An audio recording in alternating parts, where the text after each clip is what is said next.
School कैसा रहा रवि? क्या आपने एंजॉय किया? स्कूल बहुत अच्छा है मम्मी। टीचर्स बहुत काइंड हैं।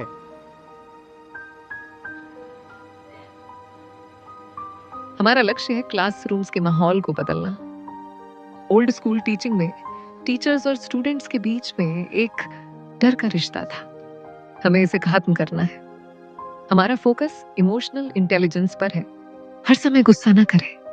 डिसिप्लिन बहुत जरूरी है, पर उसके लिए डंडे की जरूरत नहीं पड़नी चाहिए। कोई सवाल? Yes mister Raghav.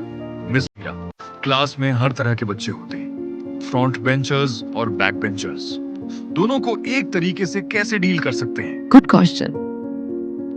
Emotional intelligence एक ऐसी स्किल है जो आपके इस सवाल का जवाब है। टीचर क्लास का लीडर होता है, चाहे बच्चा होशियार हो या पढ़ने में कमजोर। टीचर से सबकी एक्सपेक्टेशन एक ही है कि टीचर उन्हें सम्मान दे। Got it? Mister Raghav? Thank you for making it crystal clear, miss Meera.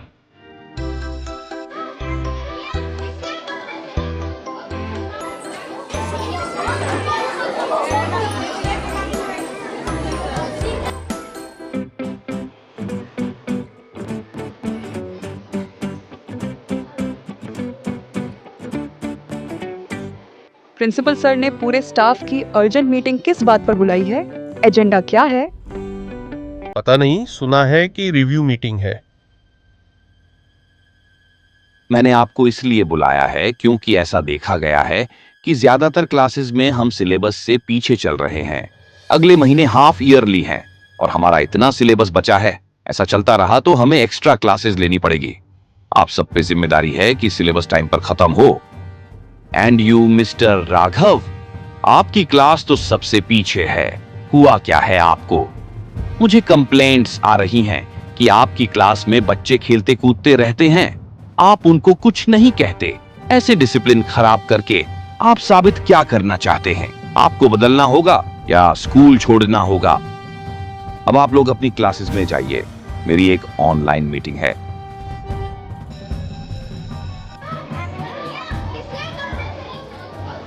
ये तुम्हारी हैंड राइटिंग को क्या हो गया है स्वाति? इतना गंदा लिखा है और सारा काम इनकम्प्लीट। मैं तुम्हारी कंप्लेंट करूंगा। देखता हूं तुम कैसे पास होती हो।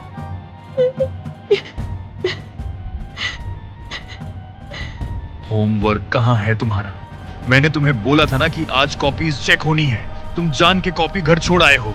जाओ, जाके क्लास के बाहर खड़े हो जाओ। यही तुम्हारी पनिशमेंट है। सॉरी सर, ये कल तक तो बड़े कूल सर थे, आज इतने खम्स कैसे हो गए? अब से लेकर हाफ ईयरली तक रोज क्लास टेस्ट होगा। कोई छुट्टी नहीं मिलेगी, समझे सब? आज स्कूल कैसा था रवि? बहुत बेकार मम्मी। टीचर्स सब निर्दयी और खड़ूस बन गए हैं। टीचर्स के बारे में ऐसा नहीं बोलते। राघव सर, कहाँ भागे जा रहे हो? नया आर्डर देखा प्रिंसिपल सर का? कौन सा ऑर्डर? अरे वही कि सब टीचर्स की योगा ट्रेनिंग होगी। अब आप एक स्टूडेंट हो सर जी। इस स्कूल में बच्चों से ज्यादा तो टीचर्स की पढ़ाई होती है, लेकिन फिर भी बच्चे ही स्ट्रेस में रहते हैं। Okay sir, all the best. पहला सेशन तो आपका ही है।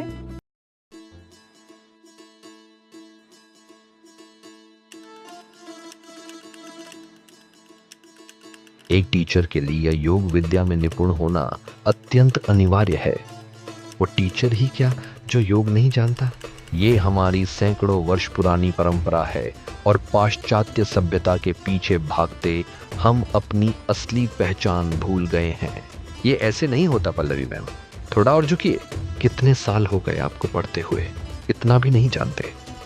अपने मन को पूरी तरह खाली कर दीजिए, नहीं तो आप ये नहीं कर पाएंगे। सर, और कितना टाइम है? मुझे फिजिक्स क्लास में जाना है। यही असली साइंस है। पहले अपना मन कंट्रोल करना सीखो। प्रिंसिपल के आर्डर है कि पूरा दिन मेडिटेशन करनी होगी, तभी तुम डिसिप्लिन सीख पाओगे। पूरा दिन मेडिटेशन? सर, लगता है मुझे हार्ट अटैक हो रहा है। सर, मुझे प्लीज हॉस्पिटल ले जाओ। मुझे सब धुंधला दिखाई दे रहा है।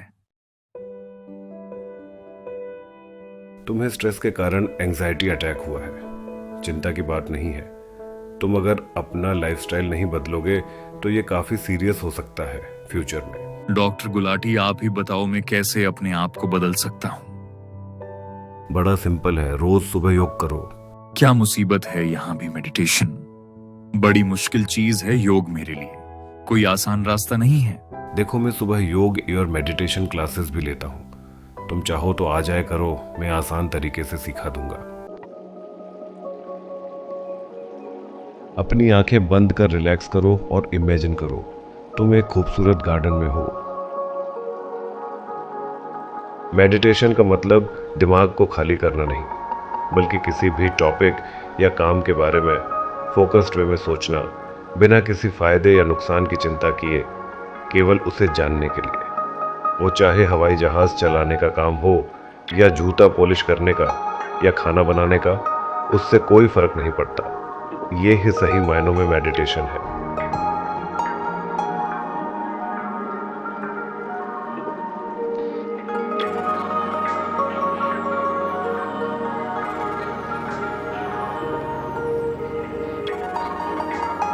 अरे वाह सर, मुझे नहीं पता था योग इतना आसान भी हो सकता है।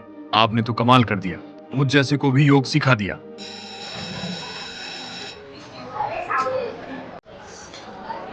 तुम, हाँ तुम जिंदगी में कुछ नहीं कर सकते अगर तुम होमवर्क टाइम पर नहीं करोगे। ये मैं क्या कर रहा हूं?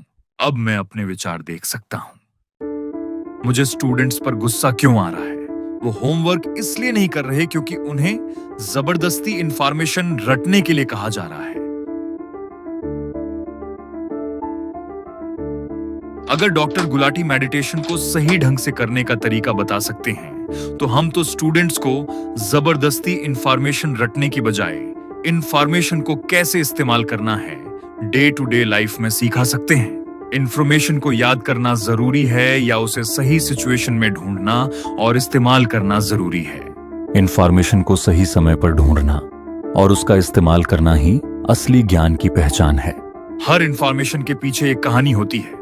क्यों ना हम हर चैप्टर को पढ़ाने से पहले एक कहानी से क्लास की शुरुआत करें? हाँ, इससे बच्चों का इंटरेस्ट बनेगा और वो उस कॉन्सेप्ट की प्रैक्टिकल इंपॉर्टेंस भी समझेंगे।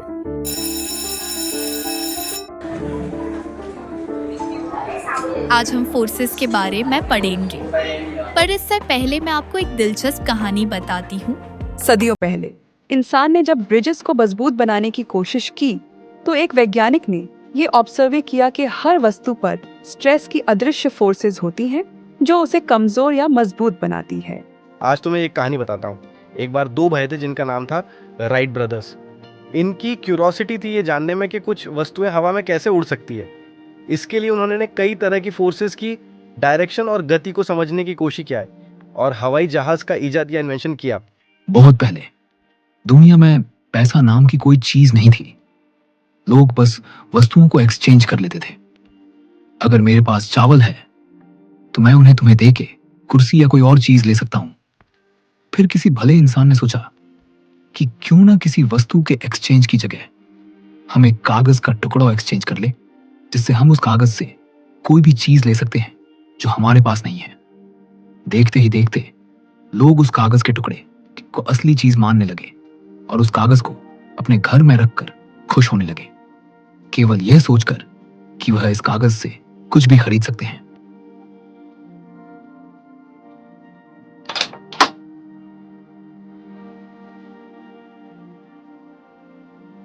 आज आप लोगों का एक्सपीरियंस कैसा रहा?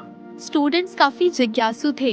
स्टूडेंट्स एक्चुअली बहुत कुछ जानना चाहते हैं इस दुनिया के बारे में, अगर उन्हें जबरदस्ती कोई भी रैंडम इंफॉर्मेशन न दी जाए। अगर प्रिंसिपल सर को पता लगा कि ये लोग ये कांड कर रहे हैं तो सबका बैंड बजेगा। आज स्कूल कैसा था रवि? एकदम अमेजिंग। ऐसा लगा आज मैं पूरी दुनिया की सैर करके आया हूँ। Very good. अच्छा, अब जल्दी से कपड़े चेंज कर लो। मैंने तुम्हारे लिए एक सरप्राइज रखा है। क्या सरप्राइज है मम्मी? पहले तुम अच्छे बच्चों की तरह फ्रेश हो जाओ, फिर सरप्राइज मिलेगा। नहीं मम्मी, पहले सरप्राइज है तो फिर अच्छा बच्चा बनूंगा। अगर आपको ये वीडियो पसंद आया तो इस चैनल को सब्सक्राइब करके हमें सपोर्ट कीजिए। आपके सपोर्ट से हमें इस तरह के और विषयों पर कहानी बनाने की प्रेरणा मिलेंगी।